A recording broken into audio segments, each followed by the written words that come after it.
Hello, Assalamu alaikum. Welcome to this episode of Talking Point. Today in our studios we have a person from Bangladesh. She is well known all over the world. Looking at her, I can say that we have got, Bangladesh has got, NTV has got friends in high places. Welcome to the show, Wasfia. How are you today? Thank you so much. I'm good, a little tired. I know, and I'm so happy that you could make it today. I know it was rush for you. You have been involved in so many events. Thank you so much for having me. I wish you luck in all your events and hopefully even better achievements in future. For the benefit of our viewers who have known you for a long time only as a mountain climber and scaling the heights, you have no phobia about heights, see, that I understand, see. But you have lived in Khulna, Chittagong and Dhaka, see. You have traveled horizontally, but you have traveled vertically too, see. Tell us something about, how would you describe your childhood and how it has molded your character and outlook on your life? I know you went to school in Chittagong and Dhaka. Khulna. Started beginning in Khulna, and then we moved. My father was in shipping, and then we moved to Chittagong. But I had actually a very hard childhood because of family situations, and my we don't want to go into that. Yeah, but that is what made me who I am today, because I was sort of forced into a situation where I had to take care of my own things from a very young age, and if that didn't happen exactly the way it happened, I wouldn't be who I am today. And so that's why I always thank my parents for all the fights and whatever the circumstances and the circumstances and everything. Was it something like being in the right place at the right time, or probably the wrong place at the wrong time, but yes, you made it? You have a mission, apart from scaling the heights and Bangladesh on 7 summits. You want to improve the plight of the women in our country. You want to offer, or at least instigate them, sort of guide them to have an alternative lifestyle. What is this alternative lifestyle in your idea? Well, the thing is, there are a couple of things about this campaign that I'm running right now, Bangladesh on 7 Summits. It sort of grew, or took birth because as a youth of, this generation who lives and works in Bangladesh, especially a lot of us who has left everything, like the lush life we had in the West, everything that, comfortableness and everything, and to go back to the country to work, we're always, whenever we, at least personally I feel that whenever we said we are from Bangladesh, we're, the first thing that comes is very negative. Is poverty, all the floods, exactly, corruption, all the, and those things all exist. And being a social worker, I write about it. But we do have some positive. With every situation and circumstances, there's a positive side and a negative side. So to constantly focus on negative sides, that's not fair, because when you look at Bangladesh and compare it with all the South Asian countries, at least our neighborhood countries, just personally, because I think women's advancements way, look at our literacy rate, for example. We're higher than, I don't want to mention names, but we're doing very good. And not just that, like when you say literacy rate, see, it always bogs me down. What is literacy? What is literacy? Just be able to read the language? Girls who are actually going to school. That's what I mean. Just going to school. Yeah, but no, going to school and getting education. But that's just one example, little example that I'm giving. But my point was that, okay, hang on, there's been 40 years of this progress. Why isn't anyone talking about that? And why, when Bangladesh was approaching 2011, I had this frustration, I was angry, and something worked in me, and I was determined, because we have a huge history of, we didn't just come like that, and we came through our liberation war, for example, a true struggle where women fought too, and so I wanted to highlight all that from the beginning to the outside world, and sort of from that I left everything that I had in my life at that moment, and brought together this campaign along with some friends called Bangladesh on 7 Summits, where I am going to the highest point of every continent in celebration of women's progress. Right. We'll come to that, Wasfia, later. But I really wanted to ask you, what motivated you to you know, the feminine lifestyle that we have in Bangladesh, you see. Usually people don't want to go or let their daughters beyond the doorstep, see. Yeah. And then you decided to go and scale highest mountains, see. What were the motivations for you? Well, a lot of things. First of all, I was always into sports some way or another, and even coming from an educated family and, you know,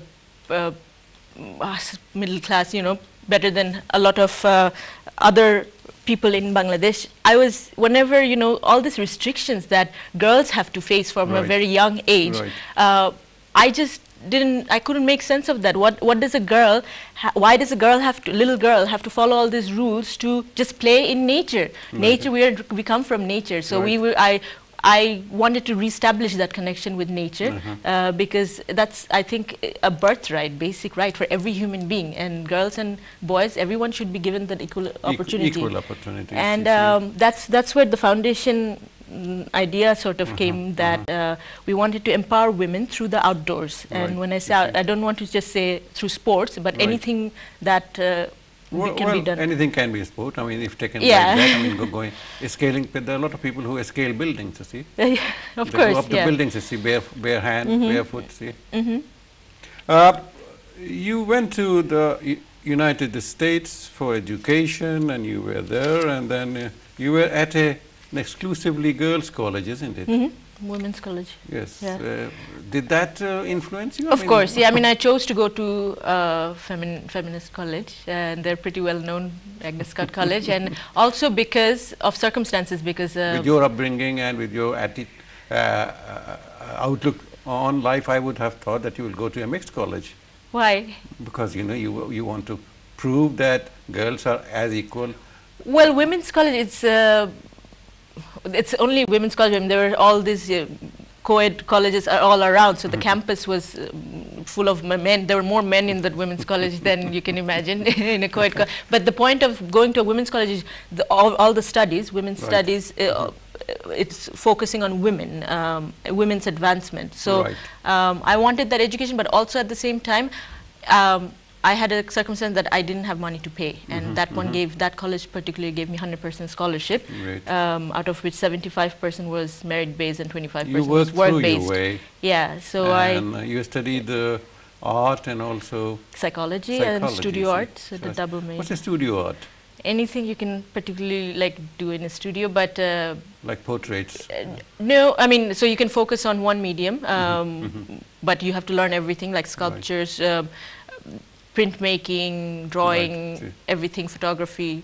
So, but it's a studio based. It's a studio based. So the classroom was like a studio. Yeah, and I focused on photography, documentary photography, which later on I used in covering social causes and things like that. And how did you end up in Dharamsala? That's a really long story, but well, tell us in short. Well, I got a scholarship from my college to go do this research in India to how women were using art as therapy.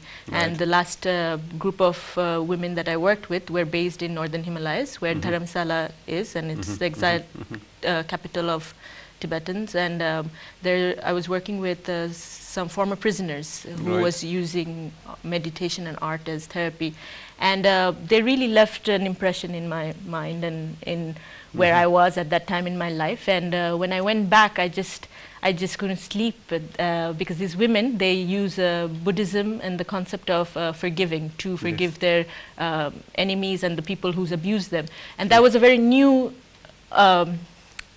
sort of because the whole time I was crying, whereas listening to their stories and documenting, and you know, but they were all with the smile and true, like really emanating true compassion towards the situation. Oppressors, yes. And that was a really important lesson in my life. And so I left. So I came back, and in the States at that time. I got a job, a very good job, and I left that and I moved to Dharamsala. Were you looking at, in Dharamsala, looking at the mountains? Did you feel like that? Well, so Dharamsala is already in an altitude just wait, I'm coming over. I was always actually, somehow I ended up in mountains because I grew up in Chittagong. I mean, those aren't, there's the hills, but, and then from there, I was also, when I was in Atlanta, I was going to the Appalachian in North Carolina a lot over weekends and stuff because I liked being in nature. But those were just sort of like a pastime, not, it's like how people here go to clubs over weekend. I went to the mountains, you know. Right, and then in Dharamsala, because of the work that I was doing in Dharamsala, I often had to go to Nepal and Tibet, and so those are much higher mountains compared to the other ones. True. When you were at Dharamsala, did you meet His Holiness Dalai Lama? Yes. What's your impression about him? I've seen him in pictures, I've seen him in his television interviews and all that. Yeah. And a friend of mine, probably you know, Riz Khan from CNN, he interviewed him and he was telling me that Riz Khan asked him, what is your view about the situation in life? And he held his head in his hand, and he said, I was moved because a man like Dalai Lama doing that, to see what will we do? Huh? What will we do, these ordinary mortals? Yeah, I think he's one of the biggest influence in my life, and we established a very good friendship, and it's an honor to have that in my life because throughout my teenage life I was looking for a mentor, going to the right path, and he's really changed it from when I was 21, really. They're all forgiving, isn't it? I mean, that is the teaching of the Lord Buddha. Have they forgiven the Chinese? Yeah, that's well, that's a very yes and no. There's a yes, I think so. I mean, His Holiness is always wanting dialogue with the Chinese, and but that hasn't happened from the other side because he doesn't feel like boycotting. But the younger Tibetans, younger generation has their different views because you know. They're not young necessarily blood monks. Young blood is different, and I appreciate that because that means that democracy works. There's several ideas can exist in the same place. Like I've had similar experience in my life too, but probably in the next segment we'll talk about it later. But just wanted to touch upon it. What happened with you that when you were deported from the place? Tibet? How do you know that, all that information? Well, the thing is, I had a book in my bag called, it's a meditation book called The Art of Happiness, and that happened to have Dalai Lama's photo on the cover. But Dalai Lama's photo is banned by the Chinese, and that was an excuse. But I was obviously working for human rights with Tibetans and Tibetan exiles, so that was the main issue. Right. So when I was talking to someone else about it. When I was kicked out, that was in 2007, isn't it? Yes, and we were passed through the Nepal-Tibet Friendship Bridge, which is known. There's a place called Khasa near that. Anyway, but so when we were at the last point, a Chinese officer told me that you can never step into Tibet again. And so when I summited Everest, I actually crossed over, and with the same photo, with the cover, I cut it. Because you can't carry the whole book. And I rappelled 50 meters down, and I held the picture and took a picture of that because I wanted to step, because I don't think I have anyone, whoever that might be, has any right to tell me whose thoughts I can subscribe or not. And because of carrying a book, I cannot be deported from but strange things happen, you know, in the third world. You see, I mean, you can be deported for anything, for something that you have not done at all. Yeah, that's fine. And that did not affect your attempts in future. But anyway, we'll come to that later. We have almost come to the end of this segment, and when next segment begins, we'll ask you different questions. Hopefully, Wasfia, thank you very much. Thank you for being with us, viewers. And don't go away, we'll come back in a few minutes' time. Thank you. Bye.